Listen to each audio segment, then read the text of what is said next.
Welcome to Sports Econ 101, the show where we discuss sports topics from a business perspective. I'm your host, Edward Brown, along with my co-host, Russell Jackman, and Vern Glenn should be joining us in the next segment. All right, let's see here. At each commercial break, we're going to ask a sports trivia question. You know how the last couple of weeks we've had guys named Joe, guys named Mark? Well, this time it's my name is Ron. We'll see how many Rons you know. And it's all in baseball. Yeah. I'm worried already. I'm worried already. No, I mean, isn't it basketball season already yet? Almost. Kind of is. It kind of is. Preseason was last night. The first preseason games were last night. Yeah, that's right. Yeah, because I do in the next segment want to talk about Andrew Wiggins, and we've got a lot of little things to talk about. Yeah, that was a short and worthless protest. Yeah, well, you know, it's funny. I don't know if it was necessarily a protest as it was just a conviction. You know, I kind of feel for the guy. I mean, not his bank account wise, but you know, just in general, he kind of decided to go against what he believed in, whatever that is, right or wrong. I guess I don't believe in what he believes in, because the virus doesn't care what you believe in either. True. COVID doesn't care what you believe in either. Yeah, and we'll get into that in the next segment, because he had some things to say about that. It was okay. Anyway, we'll get into that in just a little bit. All right. We also want to talk in the next segment about the Giants' chances of winning the World Series. There's a lot of good teams out there in the playoffs. 100%. 100%. There you go. I like 100%. Actually, there were 40 to 1 odds against them. I know. I should have bet on. I think winning the division. All right, this segment is. I know. I should have bet. 101 is sponsored by Pacific Private Money, still providing mortgage investments currently yielding over 6%. They had to lower their yield, but that's okay. It doesn't get any more conservative than that. Check them out at pacificprivatemoney.com. Stay with us. Sports Econ 101. We'll be right back. Welcome back to Sports Econ 101. Again, I'm Edward Brown, your host, along with Russell Jackman. Sometime during this segment, I believe Mr. Vern Glenn should be joining us. But until he feels like it. When he feels like it. Yeah. I don't know if he's on the road or what he's doing, but he told us like literally 10 minutes before we were ready to come on. He says, "Hey guys, I'm going to be 15 minutes late." All right. Hey, he's more important than we are. He has important things to do. We don't. That's right. So that's the show bottom line. But the show must go on, right? Okay. Oh, obvious. That's the primary. The two most important things in professional wrestling are the show must go on and asterisk card subject to change. Those are the magic words in professional wrestling. Now, is that card subject to change? Because wrestlers get hurt. I mean, is that the main reason? There is a 50% time that the wrestlers are hurt and 50% of the time that they just don't show up. Really? Yep, and those for a variety of reasons. Well, including double booking. Guys that say they'll go to one show and then they get offered $10 more to go to another show to perform in another show that's happening at the same time, and they'll double book themselves and stiff one show to go to the other one that pays. Wow, just like the airplane when they overbook. Well, so yeah. How does that work? I mean, at what level does that happen? Even at the quote high level of wrestling? No, it doesn't happen in the WWE so much, but in indie wrestling, it happens all the time, where guys will, and in the older days with the territories, what they call the territory system, one territory would book a show, and then another territory would book a show for the same night using the wrestlers from the show that they're competing against, so that they can undercut the card and bring the wrestlers that people want to see from the other fed over to their fed, and therefore, torpedo the card. And I don't know if you still haven't seen The Young Rock, have you? No, not yet. I gotta. You really should. It's a very fun show. and there's a lot of this poaching that they talk about between federations that goes on.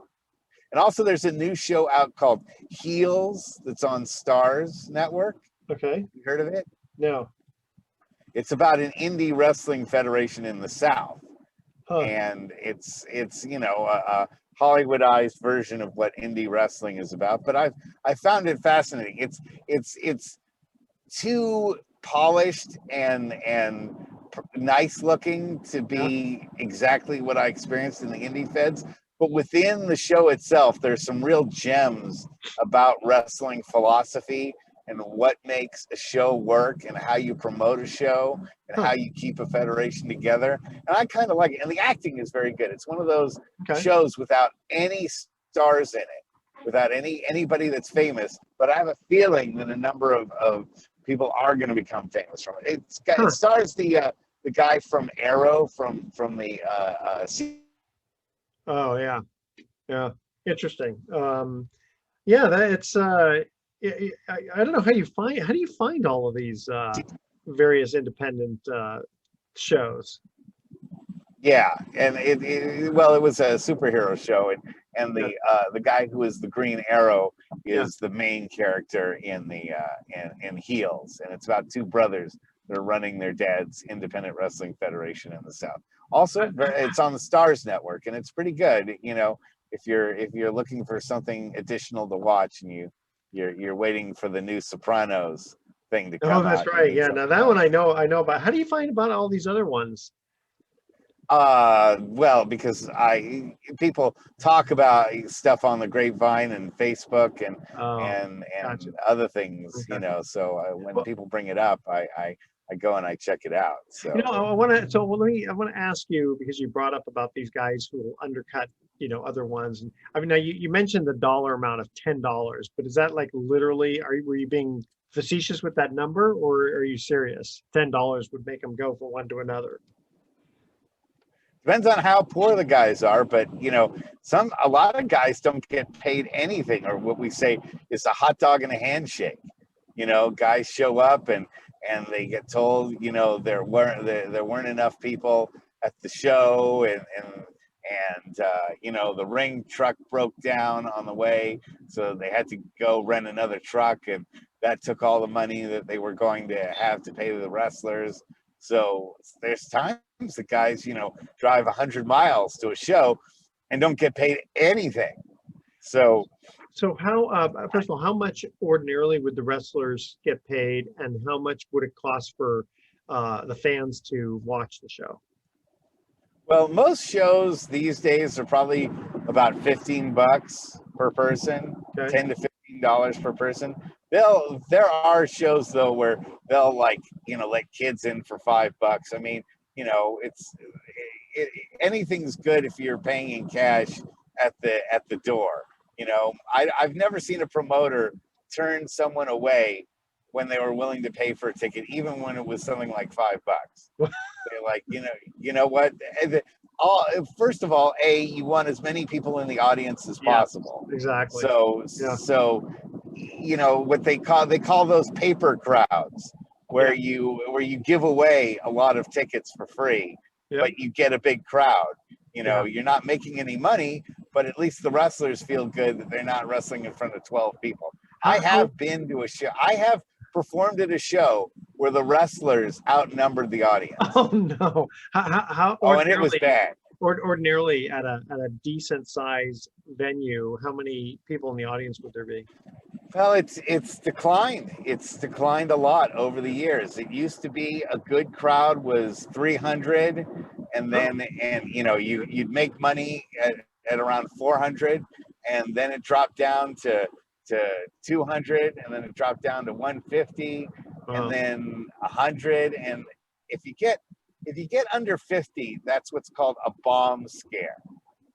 Okay. So when 50 or less people show up at a show, it's usually a big money loser, and you look around at the crowd and you say, what, did someone call in a bomb threat or something? But how does it, like an independent wrestler work his way up to be able to move on to the next level? Well, you keep working shows. I mean, that's another thing is that guys work shows all over, and they hope that one of these days that they perform at a show where a scout from a major fed, either AEW or WWE or Next or one of the other, maybe even one of the Japanese or Mexican pro wrestling federations comes out and scouts your. If I wanted to attend a WWE event, how much would it cost me to attend? Now that's different, and it depends where you want to sit. If you want to sit in the nosebleed seats, it's going to be more like about $50. And if you want to sit right up front, it's going to cost you $1,500. Wow. Okay. So I mean, that's a pretty serious. Comparable to like a football game now, going to a pro football game. And then they get what, 10,000, 10 or 20,000 people there?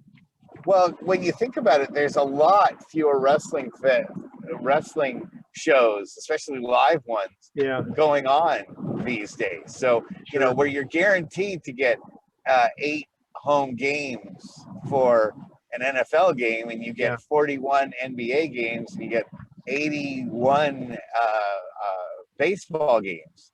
You may only get 1 or 2 shows coming to San Francisco in a year now. Oh yeah, that's true with the Cal Palace also. Okay, hey, we're gonna get to our first commercial question here. This Ron, we were talking about guys named Ron in baseball. This Ron was a bruised one for sure. 7 times he led the league in being hit by a pitch and set a modern day record in 1971 for being hit 50 times in the season. Who was he? Wow. All right, stay with us. You're listening to Sports Econ 101. We will be right back. Welcome back to Sports Econ 101 one more time. I'm Edward Brown, your host, along with Russell Jackman. Vern has not joined us yet, but I'm sure he will. Okay, this Ron was a bruised one for sure. 7 times he led the league in being hit by a pitch and set a modern-day major league record in 1971 for being hit 50 times in the season. Which Ron are we talking about here? I was 4 years old when that happened, so I really don't know. I'm just going to go with Ron Kidry and just throw it out there. Because he was a pitcher. Ron Hunt. I know. Ron Hunt. Okay. I never heard of him, and that's probably the last I will. Oh, okay. That's all right. Okay, moving on. Okay, so before Vern gets here, because he's not the biggest wrestling fan, but you and I, well, mostly you, are wrestling fans. Okay, so you were mentioning before about being a fan cost you anywhere from $50 to $1,500 to see a WWE event. How much do the wrestlers make? Well, and we were saying there's some wrestlers that will show up in the WWE and wrestle for free just so that they can say they wrestled on a WWE card, on the lower ends, or what they call dark matches they don't show on TV. Because some guys they want to say, hey, for once in their career they were able to wrestle in a WWE show. But the average wrestler still only makes probably between $50,000 to $75,000 a year, and then the upper echelon wrestlers get paid several million. But what I was saying is that there's absolutely zero job security. That Vince McMahon, especially with the WWE, is very capricious. And if you do something he doesn't like, you say something he doesn't like, there is a 40-page book that they hand you when you start wrestling for the WWE of stuff you cannot say on the air and words and terms you cannot use. It is like George Orwell's wet dream to work for Vince McMahon. Because you can't call someone a referee. It has to be an official. You can't say that somebody is bleeding. You can't say that somebody, you can't use the term work rate. You can't use the term jobber. There's like a whole volume of things that you cannot say. It's like something like 400 specific words that you are not allowed to say Some of on those the I air, don't and that understand. list gets longer all the time. I mean, I don't understand. I don't get it. I don't know what some of those words even mean. A jobber and a Exactly, and Vince doesn't want you to know. Jobber is the term for somebody that is beaten up all the time and never wins, and they're known as enhancement talent. In other words, they're the ones that lose so that other wrestlers can look good winning. gotcha. Have they ever thought about forming a union or you know? Oh gosh, that is a huge issue. And Jesse the Body Ventura tried to form a union, and he was Wait, you cut in and out there, my of the friend. WWE. Wait, Ever go since away. then, that Hold on. was You have to 30, repeat. 40 years ago. Hold on. You have to. Sorry. You have to repeat yourself. Go ahead. Jesse the Ventura. Okay, Jesse, yeah. Jesse the Body Ventura was tried to form a union about 40 years ago with the WWE. He was drummed out of the WWE by guys like Hulk Hogan that were worried that he makes. Gotcha. And so ever since then, Jesse the Body Ventura has hated Vince McMahon and he hates Hulk Hogan.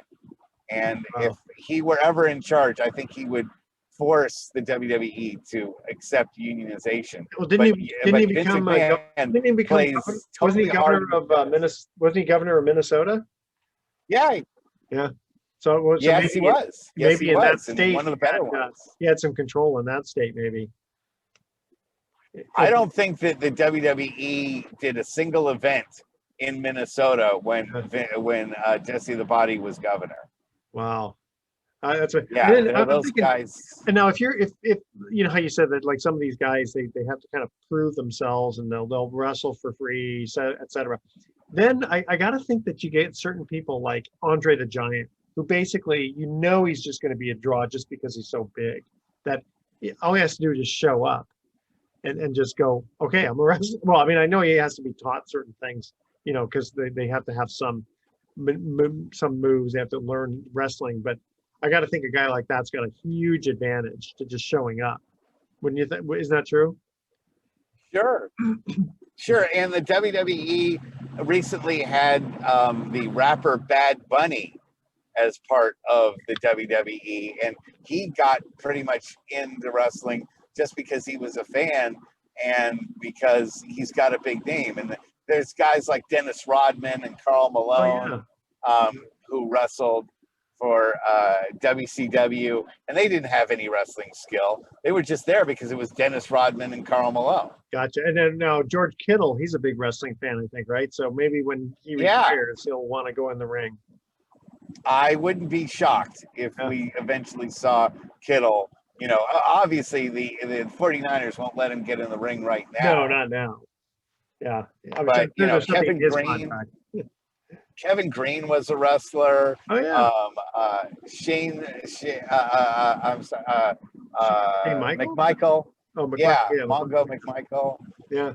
Did all that. So yeah, it's not unusual for ex-pro football players to make a few extra bucks by going into the ring and in fact, didn't Refrigerator Perry go in too for a while? Yes, he did. He was in one WrestleMania in a that poor guy. Man battle royale, and it was the football player who did the was actually former 49er tight end. You want to know why that is? Wait. Who was it? You cut in and out. Russ Francis. Yes. Okay. Russ Francis's father used to be a pro wrestler. Oh, is that right? Didn't know that. Yeah, and so he actually knew what he was doing in the ring. He was actually much better than I thought he would be. Wow. I'm surprised he never thought of becoming a pro wrestler. Interesting. Well, I mean, there is some danger in there. Hey, tell you what, let's move on for a minute if we could. What do you think the Giant? I'm sure we've covered enough pro wrestling to at least for this show. We'll don't worry. We'll talk more about wrestling sometime. Okay, so the Giants' chances of winning the World Series, they set a record for themselves. for their team? 100%. 100. 100%. Are you willing to bet that? It's a stone cold lock. Put it in there. You bank, you put your private money all on the Giants. Pacific private money. Well, they do have the best record in baseball, don't they? 107 wins. I never thought I would live to the day to see them break a record from 1904, which is hard to believe. For the Giants, because I mean, Yes. remember Seattle won 114, I think, and then got right. But for the Giants, they beat a record that has stood for the franchise since 1904. That is really mind-boggling. And back in 1904, what did they play? 154 games or even less? Yeah. Definitely didn't play 152. Right, right. But still, 107 in today's era, with the fact that there were so many unknowns, and the Giants pulled in a lot of guys from different directions, and I think about the Tachman fence grab, where Tachman, who's not even on the team anymore, robbed the Dodgers of a game-winning home run, and look at how big that play winds up being. Yeah, that's because it came down to the last game of the season, didn't it? Zaidi is a genius. Zaidi is maybe one of the greatest baseball geniuses of our time. And Gabe Kapler really has come from literally technically nowhere. Yeah. Nobody predicted him to be manager of the year for the National League this year. And he's going to get it. And it's well deserved. Yeah. So he definitely kept his players together. Let's see here. Joe West is retiring from umpiring after breaking the record for umpiring 5,376 games. And a lot of players did not like the way he umpired, but the umpire union has a hard time firing a bad umpire. If you remember Angel Hernandez, when he took away the A's home run.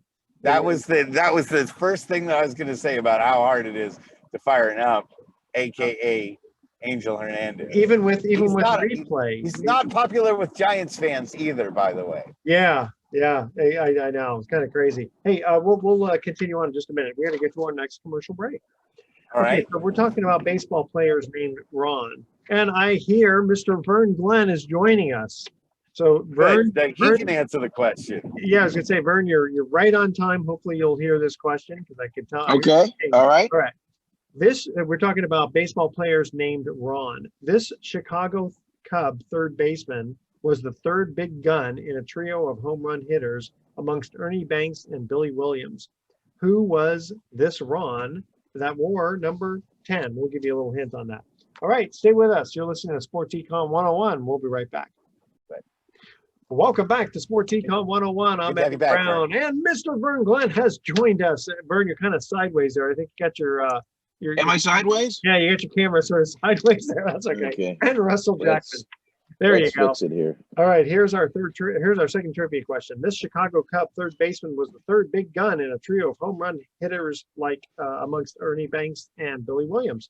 Who was this Ron that wore Ron Santo? Ron Santo. Very good. Yeah. Now that's a guy I'd heard of. You just come right in and just answer the question. I love it. That's right. Okay. Thank God. All right. So, okay. Last night's game, because we're recording this on Tuesday, so Monday night was the Raiders Chargers game. And if you notice, there's still a lot of LA Raider fans. Of course. I mean, it was it almost seemed like 50-50, didn't it? Well, you have to understand, I mean, the Raiders are global. I mean, I just ask the ghost of Al Davis. I mean, when you get up to the pearly gates, he'll still be able to tell you that. Yeah. So so it's no surprise. And even when the Chargers played at the old Qualcomm or Jack Murphy Stadium, over half of that stadium was filled with Raider fans. So what you saw was certainly no surprise to me at all. That's going to be Vern, if Al Davis is in heaven, I might option for going down south. If I have to spend eternity with Al Davis, I might I might opt for the other option. Hey, you know what? In my dealings and conversations with him, he wasn't so bad. That's what I hear. When you got him when you got him away from all the madness, he really wasn't so bad. And some of the players just love him. And he just knew so much about pro football. Yeah, and some of his players just loved him. Well, yeah. Oh, yeah. Well, as Al said, hey, you got to pay the players, and he took care of them. Yeah. He wasn't going to shortchange anybody. No. Yeah, I gotta wonder how that is for the Chargers, or any team that plays against the Raiders, where it's like, the Chargers don't care. They just want 1 point better than the other guy, no matter who's on the other sideline. Oh, especially no. them. I'm just thinking, like, when you're kind of, getting jazzed up for a game, I personally don't think the Chargers are going to stay forever in Los Angeles. I can't say that it's going to be next year or 10 years from now, but I think the Chargers will eventually move out of LA. To where? Where are you going to go? Yeah, where? There are a lot of cities that want to get teams. Portland. Yeah, there's or another team, may Oklahoma. fold, and need a team to replace them. I just don't think the Chargers are fit for Los Angeles. Let's save the air check of this show, and then when they do relocate, you can just rewind the tape, That's right. the video, Oh, yeah. the file, and I'll just, remember. play it. I'll remember it. Yeah, don't worry about that. Before you got on the show, Vern, we were asking what the Giants' chances of winning the World Series, and Russ said 100%. That's if you're willing to bet on that. As we record this show, I'll be headed out to the ballpark today. The Giants have a light workout and availability with Gabe Kapler, so we'll go out there and see where their head's at, and even as we record the show, they don't even know who to prepare for, whether it's the Cardinals or the Dodgers. We'll find out in a little bit. Well, tonight's game. The one thing though is that they're going to get a lot of rest, and that is something they need, because the Dodgers were breathing down their neck up until the very final game, 162 of the season. So they need that time off. I'm glad they're getting it. I was there on that Sunday clincher, and we were just doing Kapler group after the game, and he just said, 107 wins, and they needed every single one of them to get it done. They are the first team in the history of baseball to win 107 games and clinch the division on the final day of the season.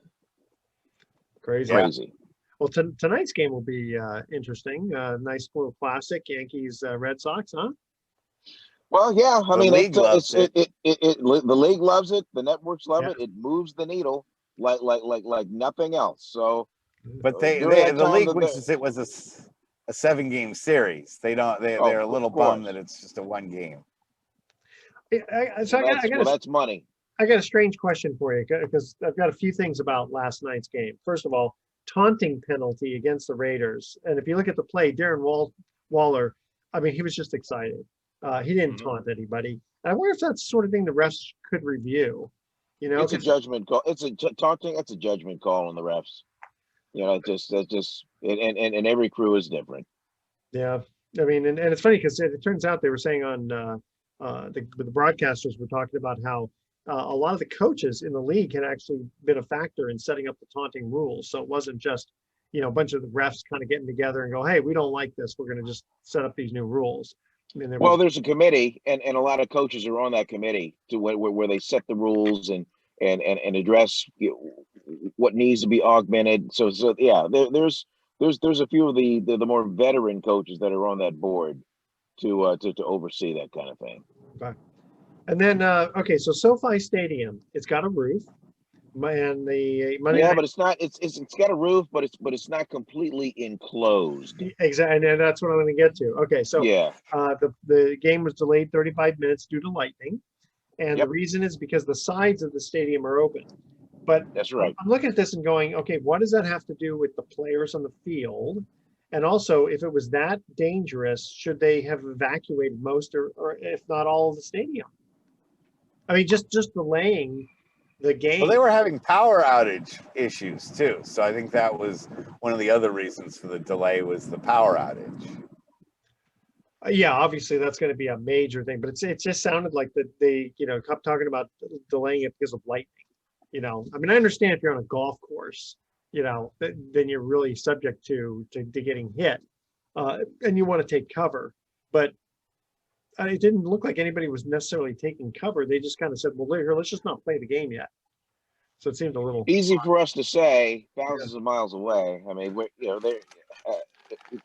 let's just put it this way: the league isn't playing, the networks aren't playing, and they were going to get this game in. If they were going to get this game in, whatever precautions need to be taken, we're going to be taken. There's just no. This isn't high school football where okay, gang, okay, we're going to move into the gym. No, this is big boy stuff, Edward. Sure, but that's what I guess what I'm getting at is like forgetting the outages for just a minute. It's like, just because the sides are open, what are you saying that if people are playing football, they're more likely to get hit by the lightning? I don't understand the logic. Look, Edward, nobody in Southern California even knows what to do in the matter of lightning. How often do they see lightning storms? I mean, Edward, it never happens in LA County. I agree. It never happens. Yeah. I know. So pardon them. So it was kind of an anomaly. Like you said, I'm armchair quarterbacking on Tuesday for Monday night's game. They probably know better what to do in case aliens invade from outer space. That's true. Than they do about lightning storms. Okay, and then SoFi cost $5 billion, and it seats 70,000 people. 11 years ago, Jerry Jones built a 90,000 seat capacity with a retractable roof for 1.3 billion. Now, let's see, 11 years ago would have been 2010, right? 2010, yeah, 2010. Yep. So we were still kind of in the recession, still right in the heart of it. But holy smokes, from 1.3 billion and you have less seats at 5 billion. I wonder how much of it has to do with it being in LA County. LA. Yeah. Oh, yeah. I mean, but Inglewood's not an expensive area, but still, I mean, the price is going up that much. Well, again, it's California, it's LA, it's construction costs versus Jerry Jones in Texas, who probably called in every favor and pulled every kind of backdoor deal that he could to get that thing done. I mean, it is. And there's 11 years worth of advancements. There's 11 years worth of advancements on the stadium that they're building onto. I mean, it's hard to believe that, like, Oracle Park is now an antique.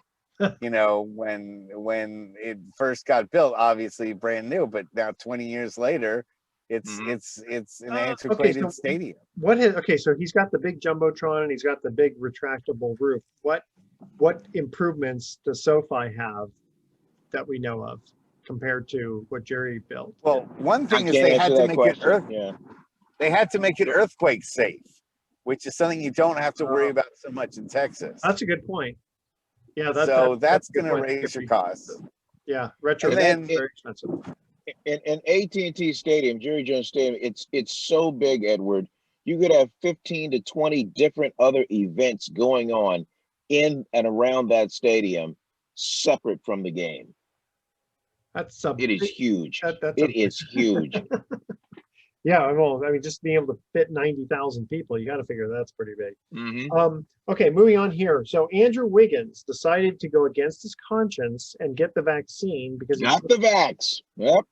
Because he felt he didn't go against his conscience. He looked at his pocketbook and said, "Come on, Edward. I mean, who? I don't care who you are.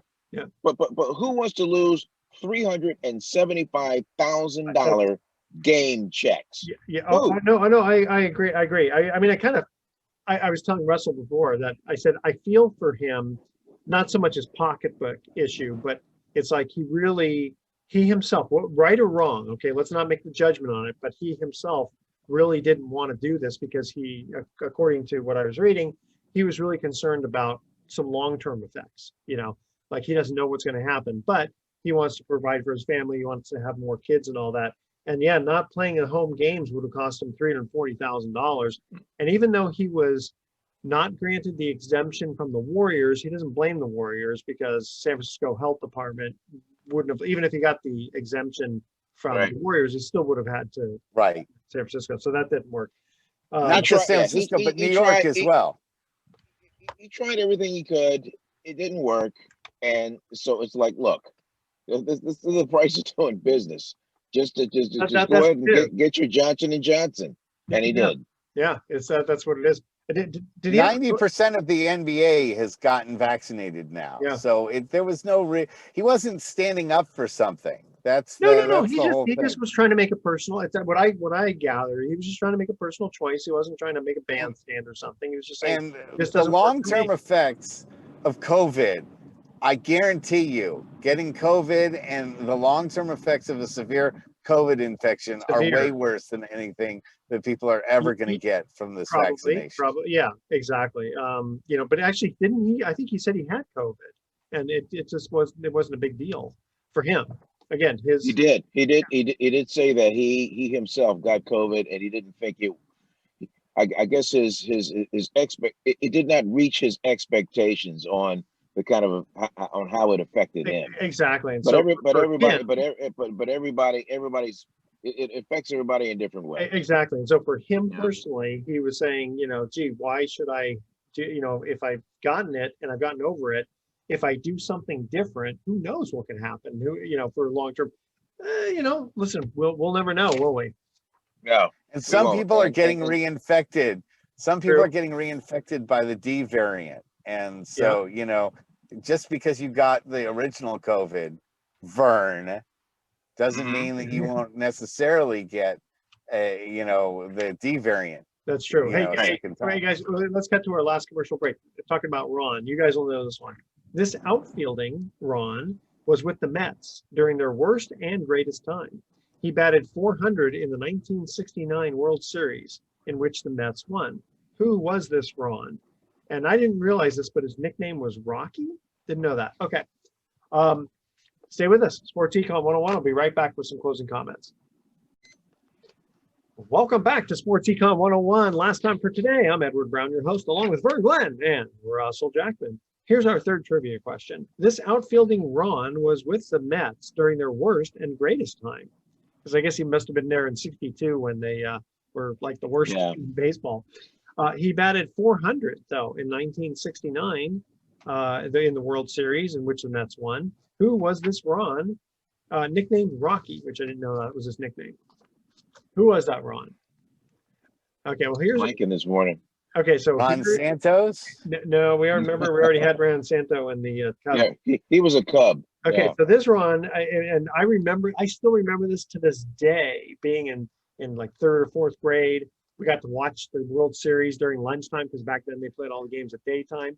And he made one of the greatest catches in history. He's just out completely horizontal to the field. Come on. God, I'm blanking. Ron Swoboda.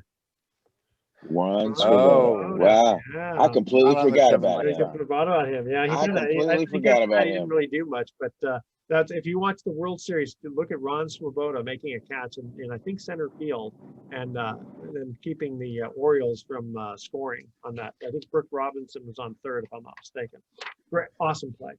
All right, here's our I'm begging you to do football trivia next week. Okay, please. Yeah, I probably will. Okay, here's our thoughts for the day. Bigfoot is sometimes confused with Sasquatch, yet he never complains. Yeah. Okay, that is really funny. That is really funny. We got a laugh out of Russ. That's pretty good. Yeah. Okay, and I would love to get paid to sleep. It would be a dream job. All right. Very good. All right. Tune in next week to Sports Econ 101. We'll be discussing sports topics from a business perspective. Also coming up with more funny thoughts for the day and asking more sports trivia questions. Thanks for listening. On behalf of our team, I'm your host, Edward Brown. We'll see you next week. Good night, America. So long. Go